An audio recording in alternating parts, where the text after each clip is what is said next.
Guys एक second में ऐसे पलट पलट के चीजें फ्लिप हो जाती है लाइफ में, और यहाँ पे भैया फ्लिप वाले फोन्स भी आते हैं। फिलहाल हमारे पास में है ये Oppo Find N2 Flip। बहुत सारी बातें हैं घर करने को दोस्तों, आज इस वीडियो में इसी को करते हैं अनबॉक्स और पता लगाते हैं कि जो फ्लिपिंग फोन है ये कैसे कैसे क्या क्या नए नए फीचर्स लेके आता है। डब्बा काफी बड़ा बड़ा लग रहा है, आप लाइक और शेयर, और हम पता लगाते हैं ओप्पो के इसी फ्लिपिंग फोन की पूरी कहानी। नमस्कार दोस्तों, मेरा नाम है गौरव, आप देख रहे हैं टेक्निकल गुरुजी। चलिए शुरू करते हैं। यार देखो, एक बात की तारीफ करनी पड़ेगी और वो है इस डब्बे की ये पैकेजिंग, बिकॉज काफी आपको ऐसे प्रीमियमनेस फील हो जाती है। यू नो, इस टाइप के जब बड़े बड़े बॉक्सेस मिलते हैं, मतलब आपको पता है एक जमाना था जिस टाइम पे नोकिया का फोन अगर आप ले रहे हो, फॉर दैट मैटर उस टाइम पे तो खैर आप किसी का भी लोगे ऐसा था, मतलब इतने बड़े बड़े डब्बे, उसके अंदर 50 तरह की केबल्स, सीडीज, ऐसे मोटी मोटी मतलब 100 पेज की मैनुअल्स। वो भाई एक फीलिंग होती थी कि आपने लिया है बहुत तगड़ा वाला कोई फोन। तो ये kind of you know similar ही है। तो यहाँ पे दोस्तों ये जो फोन है इसका डब्बा भी ऐसे खुलता है। क्या बात है, मतलब ऐसा लगता है अंदर आदमी बैठा हुआ धक्का दे रहा है, क्योंकि आपको लगता है ऑटोमेटिक सारा काम हो रहा है। सबसे पहले हमारे पास में रखा है ये फोन, पर्पल कलर में है ये फाइंड N2 Flip, और पर्पल से भी मेरे को बहुत सारी बातें याद आई, आपको बताऊंगा वीडियो में आगे। इसके अलावा अगर हम देखते हैं ना, तो यहाँ पे एकदम ऐसे नीटली चीज़ें प्लेस्ड हैं। सबसे पहले ये एक केबल है जो हमको यहाँ मिल जाती है रखी हुई। ये है एक 67 वॉट्स वाला सुपर वूक चार्जिंग अडेप्टर, और एकदम इसके साथ में ये जो सेक्शन है यहाँ पे हमारे पास में है एकदम क्लीन लेआउट के साथ में हार्ड शेल प्लास्टिक केस है, which is good for the protection. And एक और सेक्शन में हमारे पास में इतनी सारी चीजें मिल जाती हैं। सिम टूल है, और अगेन ये प्रीमियम फोन है ना, तो मतलब कोई प्रीमियम सर्विस वारंटी वगैरह वो सारी बातें होंगी। ये पहली बार हो गया, ये गलती चल गया क्या? डब्बे में हमको दो ये है, आई डोंट नो व्हाई। हो सकता है ना वहाँ पे जैसे डालते रहते हैं ना लोग, मैनुअल जो चीज़ें होती हैं तो गलती से दो डल गए होंगे। खैर यहाँ पे दोस्तों हम बात करते हैं अगर इस फोन की ना, और अगर हम इसको हटाएं इसकी प्रोटेक्शन से बाहर, हा भाई it looks premium for sure. और मजे की बात ये बंद हो जाता है, तो आप इसको थोड़ा ध्यान से देखो, फिर हम बात करते हैं इसी फोन के बारे में।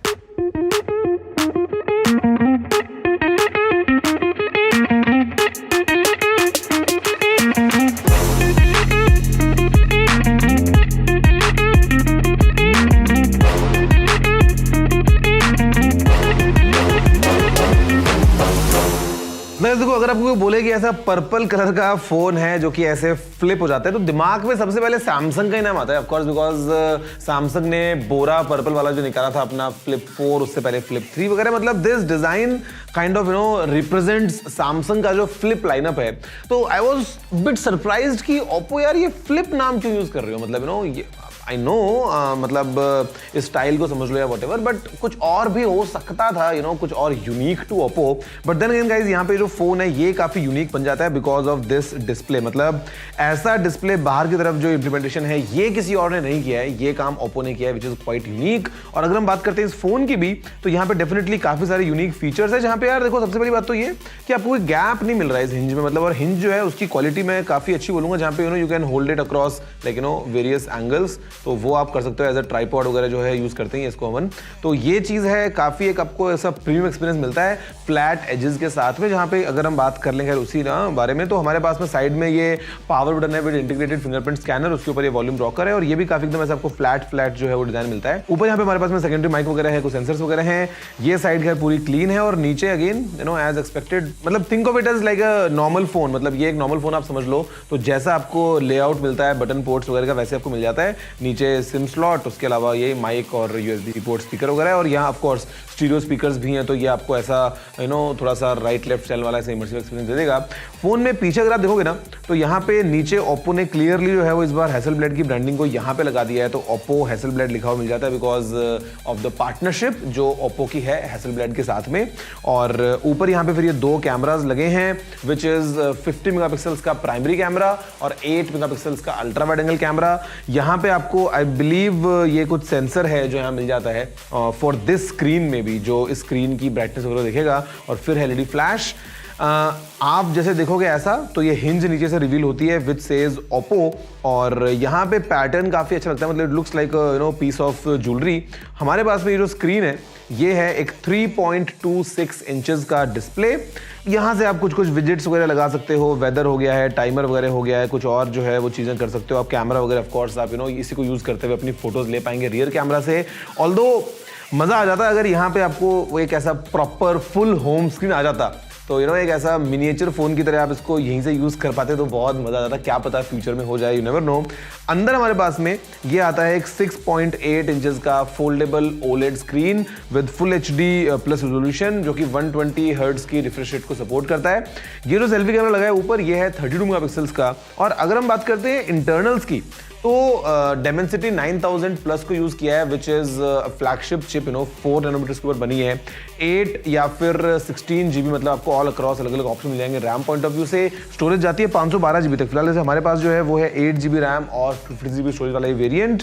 कलर ओएस पे चलता है यार, यहाँ पे आप जानती हैं कलर ओएस वर्जन 13 है, एंड्रॉइड 13 के ऊपर ही आता है। और यहाँ पे एक एडवांटेज मुझे लगता है ना, is the kind of technology which Oppo is using hinge के लिए, बिकॉज इनका जो फाइंड N2 भी हमने देखा, वो भी आपको ऐसा कुछ फील नहीं करवाता है कि आपको एक बीच में गैप आ रहा है। और यहाँ पे भी अगर आप अपना ऐसे हाथ फिराओगे तो आपको ऑलमोस्ट कुछ फील नहीं होगा। तो स्क्रीन लुक्स लाइक बहुत अच्छे से जैसे अंदर जाके टीयर ड्रॉप शेप में जो है वो फोल्ड होता है। तो यहाँ पे when you use it like this, तो ऐसा लगता है कि आप एक नॉर्मल फोन को यूज कर रहे हो।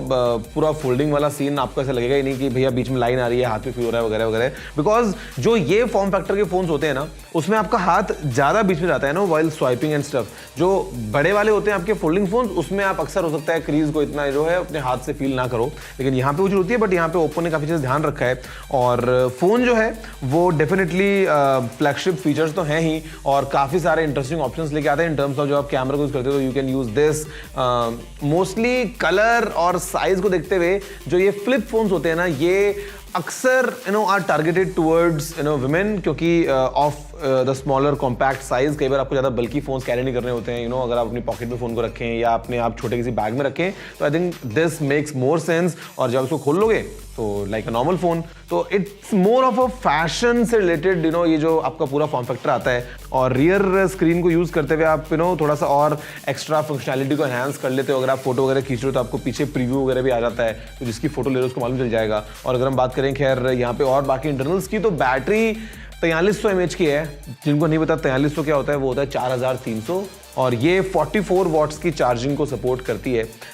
Basically because of this design, मतलब अदरवाइज अगर आप देखोगे आपको ऐसे फोन्स के अंदर बैटरी 5000 mAh की मिल जाती है बड़े आराम से, 4500 या 5000, लेकिन क्योंकि यहाँ पे हिंज जो है बीच में वो जगह ले लेती है, तो कंपनीज के पास में ज्यादा हाई बैटरी कैपेसिटी लगाने का ऑप्शन नहीं होता है इस तरह के डिजाइन में। ये हमने पहले देखा है सैमसंग के जो फ्लिप फोन्स आए हैं उसके अंदर भी, तो यहाँ पे भी 4300 mAh की बैटरी है। प्रॉब्लम बस थोड़ी सी ये है कि सैमसंग के जो फोन्स हैं जो हमने देखे हैं ना, which we are used to, because Samsung is the leader in folding phones, 2019 से बना रहा है भाई। तो मतलब IP रेटिंग वगैरह वो इंक्लूड कर चुके हैं अपने फोल्डिंग फोन्स में, जहां से आपको थोड़ा सा और रॉबस्ट वाला फील आता है उनके फोन्स को यूज करते हुए। लेकिन यहाँ पे एटलीस्ट अभी तक कोई और ब्रांड एक ऑफिशियल IP 68-67 रेटिंग जो है अपने फोन्स में नहीं लेके आ पाया फोल्डिंग फॉर्म फैक्टर में, तो वो एक ग्राइप लगता है।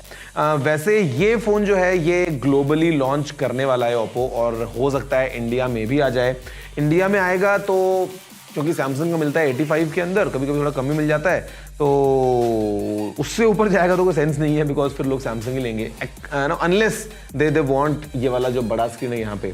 तो बाकी कह रहे यार आप बताओ कि आपको कैसा लगा है फोन। मेरे ख्याल से इट्स अ गुड स्टार्ट कि हम देख रहे हैं बाकी ब्रांड्स जो हैं वो भी अपने फोल्डिंग फोन्स जो हैं उसके ऊपर काम कर रहे हैं। ऑलमोस्ट देखो सैमसंग था, उसके बाद में हुआवे आ गया है, Xiaomi जो है वो भी आ गया था, वीवो आ चुका है, ओप्पो आ चुका है, बचता कौन है? बचता है OnePlus, Realme, और इधर बचता है अपना एप्पल। तो वो भी शायद बहुत जल्दी फ्यूचर में हो जाएगा। तो ये है यार फोन। आप बताओ गाइस वैसे आपको क्या कहना है इस फोन के बारे में। आपको क्या लगता है कि आप अगर एक फोल्डिंग फोन की बात करें तो क्या आप ऐसा वाला फॉर्म फैक्टर पसंद करेंगे, या फिर आपको चाहिए वो फोन जो कि सैमसंग वाले फोन्स की तरह मतलब ऐसे बड़ा होके एक लाइक अ टैबलेट आप यूज कर पाए। आप बताइए क्या है आपके सारा ओपिनियन इस फोन के बारे में। वैसे अच्छी बात यह है कि यहाँ पे फॉर एग्जांपल आप ऐसे क्विक टॉगल्स को यूज कर सकते हैं, यहीं से ही आपको जो है वो नोटिफिकेशंस दिख जाएंगे। तो कुछ चीजें तो अगर ओप्पो ने शामिल करी है, बट अगर एक फुल फ्लेजेड हो जाता ना मिनिएचराइजेशन यहाँ पे आपके होम स्क्रीन का, तो देखो मतलब मजा ही आ जाता। तो खैर मजा आपको इस वीडियो में आया होगा, अगर आया है तो लाइक शेयर जरूर कीजिएगा। मैं आपसे मिलता हूं अगले वीडियो में। जय हिंद, वंदे मातरम।